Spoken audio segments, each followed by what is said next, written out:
उम्मीद करता हूँ आप लोग सब खैरियत से होंगे और मैं भी बफज़ल ताला बिल्कुल खैर व आफ़ियत से हूँ। केमिस्ट्री में 9th क्लास में हम इम्पॉर्टेंट न्यूमेरिकल्स सॉल्व करवा रहे थे। आज मैं न्यूमेरिकल नंबर 1 और न्यूमेरिकल नंबर 2 इसकी वीडियो अपलोड करूँगा। तो उम्मीद करता हूँ कि ये इसका पहला न्यूमेरिकल तो बहुत ही ज़्यादा इंपॉर्टेंट है और दूसरा भी वैसे ही आ सकता है आपके MCQs में या फिर सेक्शन बी में। तो दोनों न्यूमेरिकल्स आज के बड़े इंपॉर्टेंट हैं, इसको बहुत अच्छी तरीके से देखिएगा, ठीक है। सवाल आज का ये है, an element has 1 electron in its M shell, answer the following question. अब इस सवाल को समझिए कि M शेल है और M शेल के अंदर एक इलेक्ट्रॉन है। जब M में एक इलेक्ट्रॉन आता है तो इससे पहले K और L दोनों में इलेक्ट्रॉन फिल होने के बाद उसकी तादाद हो जाती है 11। क्यों? इसलिए कि K में 2 आते हैं, L में 8 आते हैं, 2 और 8 10 हो जाते हैं और ये बन जाता है 11। वैसे तो ये एटॉमिक नंबर 11 के एतबार से सोडियम है, लेकिन हम जब एग्ज़ाम में इसको सॉल्व करेंगे तो हम इसको इस तरह से लिखेंगे। पहला सवाल है determine its atomic number and write down it's electronic configuration. तो मैंने लिखा है आंसर में एटॉमिक नंबर Z, इसको Z से जाहिर करते हैं, इज 11। अब ये 11 कैसे आ गया? M में तो एक इलेक्ट्रॉन था, तो मैंने जैसे कि पहले बताया M थर्ड शेल है और M उस वक्त शुरू होता है जब पहले 10 इलेक्ट्रॉन फिल हो जाएं। तो जाहिर सी बात है M में अगर पहला इलेक्ट्रॉन आया तो वो 11वां होगा। तो इस तरह से 2 + 8 + 1 ये हो जाता है 11। उम्मीद है समझ में आया होगा। पहचान तो गए हैं कि ये सोडियम है, लेकिन एग्ज़ाम में आपने इसको लिखना है X और इसके नीचे लिखना है 11 जो कि एटॉमिक नंबर है। फिल कैसे करेंगे? K में 2, K2, L8, M1, ठीक है जी। और अगर आप SPDF वाली इलेक्ट्रॉनिक कन्फिगरेशन करें ऑर्बिटल वाली तो ये बन जाता है 1s2, 2s2, 2p6, 3s1, ठीक है। ये K हो गया, ये L हो गया और ये M हो गया, ठीक।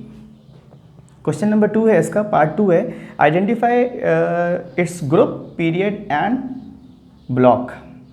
अब इस ग्रुप का मतलब समझ लें। ग्रुप का मतलब होता है total valence electron, outermost shell में कितने इलेक्ट्रॉन्स हैं, ठीक है। पीरियड का मतलब होता है highest coefficient in the periodic electronic configuration और ब्लॉक का मतलब होता है लास्ट ऑर्बिटल। ये बच्चों को पता नहीं होता तो वो आए बाएं शायद अंधेरे में तीर चलाते हैं, तो ये देख लें। सबसे पहले देखते हैं टोटल वैलेंस इलेक्ट्रॉन। बेटे वैलेंस शेल कौन सा था? M में कितने इलेक्ट्रॉन है? 1। ऑर्बिटल वाइज देखिए तो कितने इलेक्ट्रॉन है? 1।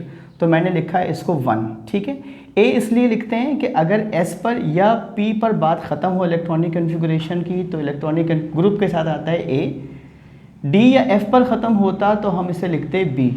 चूँकि ये S पे ख़त्म हुआ है इसलिए हमने लिखा है A।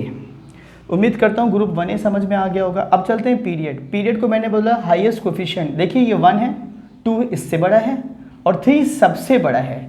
जो सबसे बड़ा कोफिशिएंट आएगा वो इसका पीरियड होगा। पीरियड क्या कहलाएगा आपका पास? Third period. और मैंने बोला ब्लॉक क्या होता है बेटा? Last orbital. लास्ट ऑर्बिटल क्या था हमारे पास? S, ये रहा S, तो मैंने बोल दिया S ब्लॉक। बात होगी आसान। अब आ जाते हैं इसके थर्ड पार्ट पर और वो सवाल क्या था?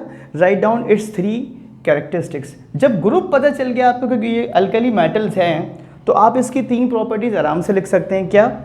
It's an alkali metal. Group के नाम को लिख दें कि इट्स अल्कली मेटल।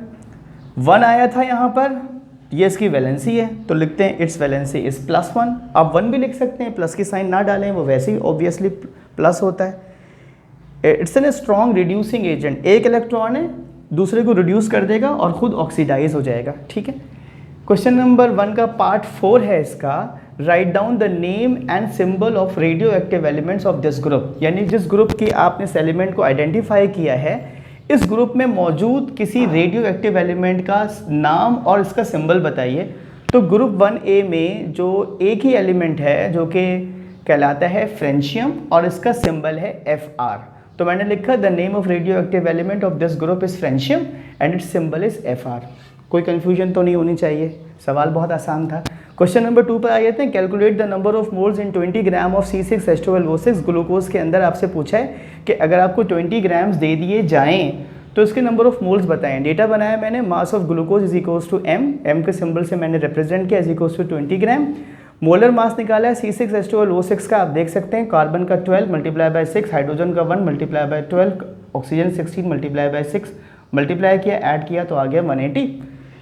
मोल मालूम करना है तो ये होना चाहिए आपके पास मोल, और मैंने कहा भाई मुझे मोल मालूम करना है तो मैंने मोल का सिंबल रखा है n। सोल्यूशन की हेडिंग डाली, फार्मूला लिखा, मोल बराबर होता है मास अपॉन मोलिकुलर मास। मास था 20, मोलिकुलर मास था 180, 20 डिवाइडेड बाय 180 का मतलब होता है 1/9, और 1/9 आपके पास आएगा 0.1111 आता रहेगा मोल। ठीक है, ये मैंने लास्ट का स्टेप आपके लिए इसलिए बचा कर रखा था कि कुछ मैं आपके सामने भी काम कर सकूं। उम्मीद है वीडियो पसंद आई हो, तो इसको आगे अपने दोस्तों के साथ शेयर कीजिएगा। अपना बहुत ख्याल रखिएगा। अल्लाह आपका हामी व नासिर हो। अल्लाह हाफिज़।